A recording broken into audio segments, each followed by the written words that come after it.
अब आगे क्या है, क्या ग्रेड थर्ड वैकेंसी की तरफ जाना चाहिए, या ग्रेड सेकंड दोबारा आ रही है, या ग्रेड फर्स्ट पे जाना चाहिए, या सर सुनने में आ रहा है कि ईओ आरओ की वैकेंसी आ रही है, सर सीईटी की तरफ जाना चाहिए, आरएस की तरफ जाना चाहिए, या कुछ और की तरफ जाना चाहिए। हमारे सामने जब बहुत सारे विकल्प होते हैं तो, और आज के टाइम में तो सबसे बड़ी प्रॉब्लम है अधिकता। जब चीजें आदमी के पास सीमित हो तो चीजें जल्दी अच्छी हो जाती हैं।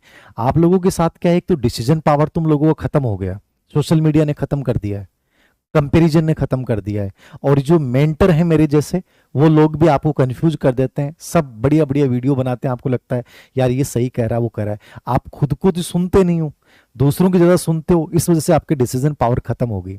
अब आप लोगों के सामने जो वास्तविक स्थिति मैं रख रहा हूं इसके अकॉर्डिंग डिसीजन लेना। जिन बच्चों को लगता है कि सर ग्रेड सेकंड अच्छा नहीं कर पाए, क्या ग्रेड थर्ड के साथ जाना चाहिए, ग्रेड थर्ड कब आएगी कोई नहीं जानता। मैं कह दूं अगस्त में आएगी, सब बेवकूफ बना रहा हूं, मैं कह दूं दिसंबर में आएगी, बेवकूफ बना रहा हूं, मैं कह दूं कोई नहीं जानता है। ग्रेड थर्ड का भविष्य डिपेंड करता है डीपीसी पे। अब डीपीसी की प्रक्रिया लगभग सुनाई सितंबर में भी पॉसिबिलिटीज हैं कि सितंबर में इसका समाधान हो जाए। सितंबर में समाधान होता है, उसके बाद जो है वैकेंसी आई तो मान लो दिसंबर में आती है, 2027 में आती है। अपन यही मान के चलते हैं कि 2027 में ग्रेड थर्ड आपके सामने आएगी। कितने पदों पे आएगी कोई नहीं जानता। हाँ, इससे पहले रिट पात्रता जो है वो हो सकती है, रिट पात्रता पहले हो जाएगी, मे बी ये 2026 में पात्रता हो जाएगी। जिन्होंने पात्रता नहीं की वो पात्रता करें, और जिनको लगता है कि सर मेरे लिए ग्रेड थर्ड बेस्ट है, तो मैं आपको ये कहूंगा कि ग्रेड थर्ड बेस्ट है कि सेकंड ग्रेड बेस्ट है, फर्स्ट ग्रेड, अभी आप में से कोई डिसीजन नहीं होगा। तो सिंपल सा तरीका क्या अपनाओ, सब्जेक्ट है उसको छोड़िए मत, जो उसका कमजोर पार्ट है उसको पढ़ते जाइए। जीके में जो कमजोर पार्ट है, जैसे इतिहास क्लास संस्कृति बहुत हार्ड आ रहा है, गाइडों से लगभग गाइडें फेल सी दिख रही हैं, तो अच्छा कंटेंट उठाइए, अच्छी टेक्स्ट किताबें उठाइए, पॉलिटी का अच्छा उठाइए, जो भी आपको लगता है कि यार ये कमजोर पार्ट रहा है उनका वो पढ़ना स्टार्ट कर दीजिए। वैकेंसी आपके सामने कुछ भी नहीं दिख रही है, लेकिन अपना बेसिक फाउंडेशन मजबूत बनाओ। यदि आपने राजस्थान जीके को बहुत अच्छा कर लिया, सब्जेक्ट को अच्छा कर लिया, राजस्थान बोर्ड की बुक्स को अच्छा कर लिया, तो आप मान के चलिए कि मान लो आपको लगता है कि 4 महीने बाद ग्रेड थर्ड आ रही है, ग्रेड सेकंड आ रही है, ग्रेड फर्स्ट आ रही है, उसके बाद आप आराम से डिसीजन ले सकते हैं। लेकिन कम से कम ये कोशिश करो कि मेरा फाउंडेशन बहुत स्ट्रांग होना चाहिए। तो सबसे पहले बेसिक जो मेहनत करो ना, वो अपना सब्जेक्ट जीके या साइकोलॉजी टीचिंग मेथड जो पार्ट है, इनके अच्छे से नोट्स तैयार करो, इनको बढ़िया स्ट्रॉन्ग तैयार करो कि जब भी, क्योंकि ये सब में आता है, ग्रेड थर्ड में भी आता है, ग्रेड सेकंड में भी आता है, ग्रेड फर्स्ट में भी आता है, तो लगभग में आता है, तो इसको अच्छे से तैयार कर लें, उसके बाद डिसीजन लें। बाकी वैकेंसी 100% मैं कह रहा हूं ग्रेड थर्ड आएगी। कितनी आएगी कोई नहीं जानता, कब आएगी कोई नहीं जानता, लेकिन हमेशा याद रखो, एक तैयारी करने वाला बच्चा ये नहीं सोचता कि कितना टाइम मिलेगा, वो ये सोचता है कि मुझे इतना टाइम चाहिए कि मैं कंटेंट का कम से कम 20 बार रिवीजन कर पाऊं। तो आप ये अभी मान के चलोगे कि कभी भी वैकेंसी आ सकती है, मुझे 20 बार रिवाइज करना है और इसके अलावा कुछ नहीं सोचना, कौन क्या कह रहा है भाड़ में जाने दो। ग्रेड सेकंड सर आएगी कि नहीं आएगी, 100% आएगी। स्टाफिंग पैटर्न में लगभग नए पद मिल रहे हैं, ऑलरेडी इसके सबसे अधिक पद यदि वर्तमान में खाली हैं तो ग्रेड सेकंड के हैं। इस पद में जो 400 450 पद अधिशेष रह गए वो, प्लस मुझे लगता है जैसे पेपर बहुत हार्ड आया, जैसे गणित का सेकंड ग्रेड का पेपर बहुत हार्ड आया। अब जो कुछ पेपर होते हैं गणित में, सब्जेक्ट में 40% जिस बच्चे के बन जाते हैं उसका सिलेक्शन हो जाता है, पेपर ही इतना हार्ड आया। एसएसटी का बहुत हार्ड आया, ठीक है। साइंस में भी ये स्थिति होती है कि 45 से 50% जिसके सब्जेक्ट में आ जाते हैं, फर्स्ट पेपर क्वालिफाई है तो वो सेकंड ग्रेड टीचर बन जाता है। तो ये कट ऑफ्स में तो जाना नहीं चाहिए आपको। आप ये कोशिश करो कि आपका यदि 60% पेपर कवर हो रहा है तो आपका मतलब आप सिलेक्शन की दौड़ में है, लेकिन सिलेक्शन तब तक मत मानिए जब तक आप स्कूल में ज्वाइन नहीं कर लें, तब तक किताबों को मत छोड़िए। ये मेरी ईमानदारी वाली राय। आपका यदि बहुत अच्छा पेपर हुआ तब भी किताबों को मत छोड़िए, कुछ ना कुछ करते रहिए, लगे रहिए। ओवर थिंकिंग करने से अच्छा है आप अपनी एज कम कर रहे हो तो बेटर है एक्शन लेते रहो, पढ़ते रहो, नई चीजें बनाते रहो। तो कितने नंबर आए हैं क्या आए हैं इन सब से हटकर अब बेटर क्या कर सकते हो। सेकंड ग्रेड की वैकेंसी 100% आएंगी, कितनी आएंगी कोई नहीं जानता, मैं बता दूं 5,000 7,000 कोई नहीं जानता, आएंगी 100% है। अब ये कब आएंगी, मे बी 2027 के बजट में ये हो सकता है वैकेंसी आ जाए। तो जो बच्चे सेकंड ग्रेड को लेकर है कि मुझे सेकंड ग्रेड ही करना है, तो उसको छोड़ना नहीं चाहिए, इसकी कमजोरियों पे वर्क करें, अच्छे से मेहनत करें, आने वाला पेपर और अच्छा लेवल का आएगा। ग्रेड फर्स्ट में सबसे अधिक पद स्टाफिंग पैटर्न में जुड़ रहे हैं, ठीक है। स्टाफिंग पैटर्न में जुड़ रहे हैं, क्योंकि अब ग्रेड सेकंड में तो जैसे सीनियर स्कूलों में तो क्या है कि एसएसटी वाला पद लगभग समाप्त सा ही हो गया, क्योंकि स्कूल पॉलिटिकल हिस्ट्री वाला पढ़ा देगा, ये स्थितियां हो रही हैं। तो ग्रेड फर्स्ट के स्टाफिंग पैटर्न में सबसे अधिक पद बढ़ रहे हैं। तो जो ग्रेड फर्स्ट के लिए एलिजिबल हैं वो सोचें कि ग्रेड फर्स्ट 2027 में आएगा। मालूम फरवरी में बजट आता है, मार्च अप्रैल कभी भी विज्ञापन आए, 27 में लास्ट में जाके एग्जाम हो जाती है। तो आप ये मान के चलिए कि 27 आपके लिए इंपॉर्टेंट है, लेकिन उससे पहले मेहनत आपको 26 में करनी पड़ेगी, फाउंडेशन आपको 26 में तैयार करना पड़ेगा, गजब की मेहनत यहां करनी पड़ेगी, तब जाके आप एग्जाम दे पाओगे। तो तीनों ही भर्तियां आपके सामने आएंगी, कब आएंगी कितनी आएंगी कोई नहीं जानता, ये सिर्फ अफवाहें हैं। तो मैं मानता हूं यदि शिक्षक भर्ती के प्रति सिंसियर हो तो इनमें से किसी एक को चुनिए, या इनमें से किसी एक को भी ना चुनिए तो अपना फाउंडेशन पे ध्यान दो, अपना बेसिक पूरा का पूरा शानदार तैयार करें। किसी कोचिंग पे डिपेंड रहने की आवश्यकता नहीं, कोई बैच चाहे ज्वाइन करें या नहीं करें, मैं कहता हूं अच्छी किताबें, अच्छी प्रैक्टिस करें, अच्छी कोई टेस्ट सीरीज ज्वाइन करें और बढ़िया तरीके से एनालिसिस करते हुए बढ़िए। एक अच्छे मेंटरशिप प्रोग्राम, मैं भी एक कोशिश कर रहा हूं कि इस बार एक अच्छा मेंटरशिप प्रोग्राम आप लोगों के लेके आऊं, जहां कम से कम आपको एक अच्छी चीजें बताई जाएं कि ये चीजें करनी है नहीं करनी है। आधे कंफ्यूजन तो आपको ये नहीं पता होता मुझे पढ़ना क्या है। ऐसे ही कई बच्चे कहते हैं सर ईओआरओ की वैकेंसी आएगी क्या?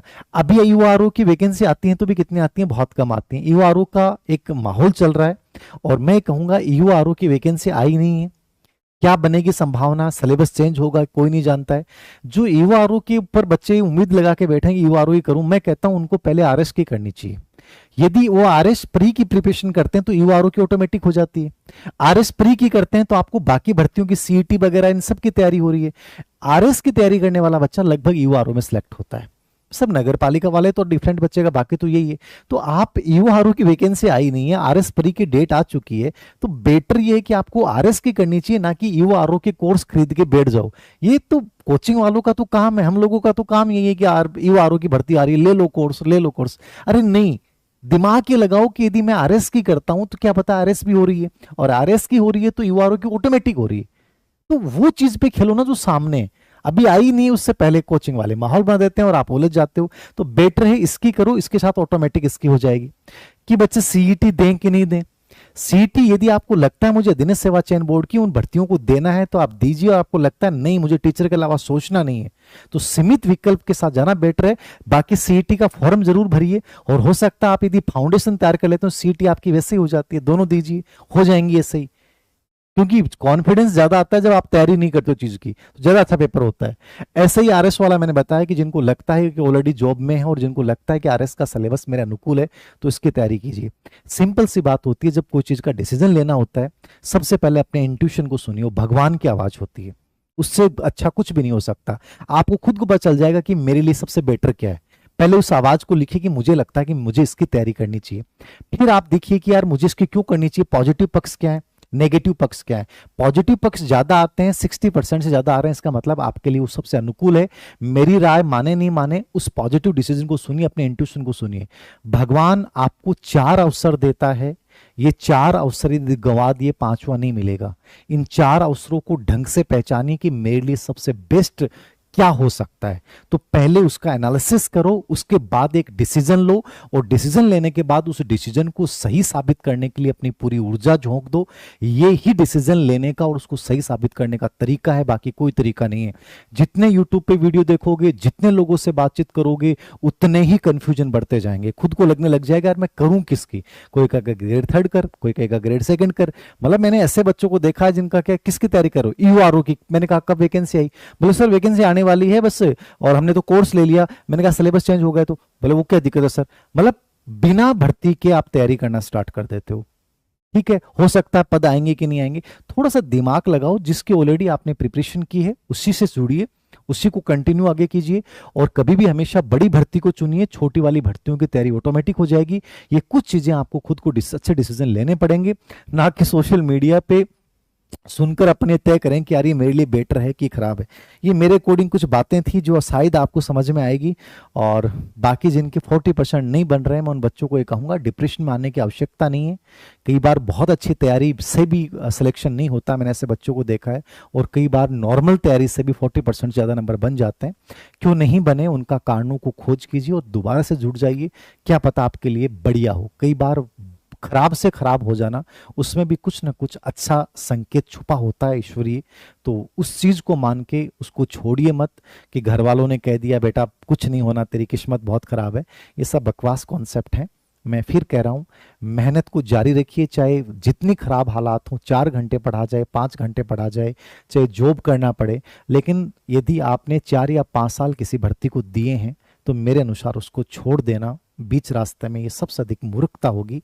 थोड़ा सा दिमाग लगाओगे, चीजें बड़ी आसान हो जाएंगी। खुद पे विश्वास रखिए, 100% बहुत बेटर कर पाओगे। बेटा मैंने इतनी क्लासें यूट्यूब पे डाल रखी हैं, रीट परी हो जाएगी। बाकी रीट परी की जो बुक है वो मैं अभी अपडेट करूंगा अगले वीक में, तो आ जाएगी रीट परी की, रीट परी प्लस ग्रेड थर्ड गढ़। समग्र मनोविज्ञान आ चुकी है, ग्रेड थर्ड और रीट की किताब अलग से आ जाएगी। बेटा कब आएगी कोई नहीं जानता, मैंने कहा 2027 में आपके सामने तीनों वैकेंसियां होंगी, ये मान के चलिए। और मैं हर बार कहता हूँ, हर बार बच्चे कमेंट करते हैं सर आपको तो कोर्स बेचना है इसलिए आप ये बोलते हो। मैं कहता हूँ फिर भी हर साल वैकेंसी आ रही है। फिर कह रहा हूँ 27 में तीनों वैकेंसी आपके सामने होंगी। जिस बच्चे में दम होगा वो ले जाएगा, और बाकी रोते रहना। मेरी आलोचना करके या किसी कोचिंग वाले की आलोचना करके कुछ नहीं बटने वाला। मैं यहां आ रहा हूं तो हो सकता है मेरा उद्देश्य कोर्स बेचना हो, समझ रहे। हर टीचर कोर्स डालता है, बेचता है। आप उस चीज पे क्यों ध्यान देते हो, उसका कोर्स क्यों लेते हो? आप ये देखो कि उसकी जो काम की बात है वो सुन ली और उसको अप्लाई कर दिया, इससे जरूरी है। बेटा कोई सेफ स्कोर नहीं होता, आपको पता है। सेफ स्कोर ये है कि जिसका 60% बन रहा है वो सेफ स्कोर अपन मान ले, लेकिन गारंटी नहीं है 60% में भी हो जाए। जब तक स्कूल में ज्वाइनिंग नहीं मिल जाए तब तक कोई सेफ स्कोर नहीं होता है। जब तक स्कूल में ज्वाइन नहीं कर लो कोई सेफ स्कोर नहीं है। ये सब बकवास बातें, 70% पे हो जाएगा। मैं कहता हूं जिस दिन स्कूल ज्वाइन कर लो तब किताबों को छोड़ देना, और जिस दिन स्कूल ज्वाइन नहीं करो ना तब तक इन किताबों को पढ़ते रहो, चाहे कितनी मेहनत करनी पड़े। छोड़ो मत। आपने यदि 10 दिन भी छोड़ दी ना किताब को तो आपकी जो 1 साल की मेहनत है वो खराब हो जाएगी। 1 दिन 2 दिन चलो आप रेस्ट कर लिए, घूम के आ गए, कोई दिक्कत नहीं है, लेकिन उन पे लगे रहो, मेहनत करते रहो, ये सबसे जरूरी है। जब तक ज्वाइनिंग नहीं हो जाए किताबों को नहीं छोड़ना। यदि सच में आपका जॉब आपकी प्रायोरिटी है, आपकी और प्रायोरिटी है बिजनेस, आपका बैकग्राउंड अच्छा है तो अलग चीज़ है। बाकी मैं तो ये कहूंगा कि मतलब मेहनत करना मत छोड़िए, और जब तक स्कूल पे पहुंच नहीं जाओ तब तक कुछ ना कुछ करते रहो। और ओवर थिंकिंग का समाधान एक्शन होता है, और एक्शन आपको लेने पड़ेंगे। ओके बेटा कितनी सीटें आएंगी कोई नहीं जानता, मैंने कहा डीपीसी पे डिपेंड करेगा। 10 से 15 हज़ार सीटें ग्रेड थर्ड में अपन अनुमान करते हैं। ग्रेड सेकंड में अच्छी वैकेंसी है, ग्रेड फर्स्ट में बहुत शानदार भर्ती देखने को मिल सकती है। आरएस आपके सामने है। ईओआरओ में कोई ज़्यादा वैकेंसी आती नहीं क्योंकि प्रशासनिक पोस्ट है, बट ये लगभग बच्चे इसमें सेलेक्ट होते हैं वो आरएस की तैयारी करने वाले होते हैं, क्योंकि वहां से उनका बैकग्राउंड स्ट्रांग हो जाता है। तो थोड़ा सा जो डिसीजन लो ना वो सोच समझ के लो, ज़्यादा बेटर रहेगा। बेटा आ जाएगी बुक, काम कर रहा हूँ थोड़ा सा। ग्रेड सेकंड के भी जो पेपर हुए हैं मुझे कुछ कोई बिंदु मुझे लगा कि बहुत अच्छा पूछा गया है, तो मुझे लगेगा मैं इसके अकॉर्डिंग और नई चीज़ें क्या करूँ, तो उसके अकॉर्डिंग अपडेट कर दूंगा। अगले वीक तक मैं निकाल दूंगा, ठीक है। आ, ओके मेरे अकॉर्डिंग मैंने आपको एक कॉन्फ्लिक्ट से निकालने का प्रयास किया है। बाकी तो ये आपके ऊपर डिपेंड करेगा कि आप कितनी जल्दी डिसीजन लेते हैं। सिंपल सा तरीका ये है, आपको कुछ भी नहीं दिख रहा है तो एक ही काम करना है, सिर्फ किताबें उठाओ, सब्जेक्ट अपना तैयार कर लो अच्छे से राजस्थान बोर्ड की बुक्स को लेकर। जीके में जो सबसे कमजोर पार्ट है वहां से दोबारा से स्टार्ट करो। थोड़ा गाइडों को छोड़ो, अच्छी लेवल की टेस्ट किताब पढ़ो। आपको लगता है साइकोलॉजी अच्छा नहीं कर पाया तो साइकोलॉजी में थोड़ा सा अच्छा मेहनत करो, समझने की कोशिश करो, आने वाले टाइम में अप्लाइड आएगा। टीचिंग मेथड्स में या जो भी ये पार्ट जो होता है ना, ये हमेशा बेसिक पार्ट होता है। अब ये हर जगह आता है, तो आपको कोई बढ़ती की प्रिपरेशन करना छोड़िए कि कौन सी ऐप पहले आएगी कौन सी जल्दी आएगी। आप तो केवल फाउंडेशन पे तैयार करो और इनको अच्छे से तैयार करो, एक अच्छा रूटीन बनाओ। और कोई बात नहीं, पारिवारिक स्थिति खराब है तो कोई पार्ट टाइम जॉब कर लो, कुछ भी कर लो, 2-4 घंटे 5 घंटे का कुछ भी कर लो, ठीक है। तो करते रहो लेकिन तैयारी को छोड़ना मत, ये मेरी आपको आखिरी सलाह है। कई बार जब आपको लगता है ना कि सब कुछ खत्म हो गया, वहां एक नया बीज अंकुरित होता है, और वहां जो फूल और फल लगते हैं ना वो जिंदगी बदल देते हैं। इसलिए उम्मीद बनाए रखेगा कि आपको लगता है कि जमीन बंजर हो चुकी है, कुछ नहीं उगने वाला। मैं फिर कह रहा हूं, फिर से बारिश होगी, फिर से एक बीज पलवित पुष्पित होगा, वो बीज एक वृक्ष बनेगा, उस वृक्ष पे बहुत सुंदर फल लगेंगे। ये मैं कह रहा हूं आपको। बस उम्मीद बनाए रखिएगा, मेहनत मत छोड़िएगा। आप सबको ढेर सारी शुभकामनाएं कि आप एक अच्छे डिसीजन लेके और आगे बढ़ेंगे, ये मैं उम्मीद करता हूं। धन्यवाद। फाउंडेशन तैयार कर लो, आप वैकेंसी कब आएगी, कौन आएगी, कोई नहीं जानता, बट इस पे तो कम से कम मेहनत करो। ठीक है, थैंक यू वेरी मच।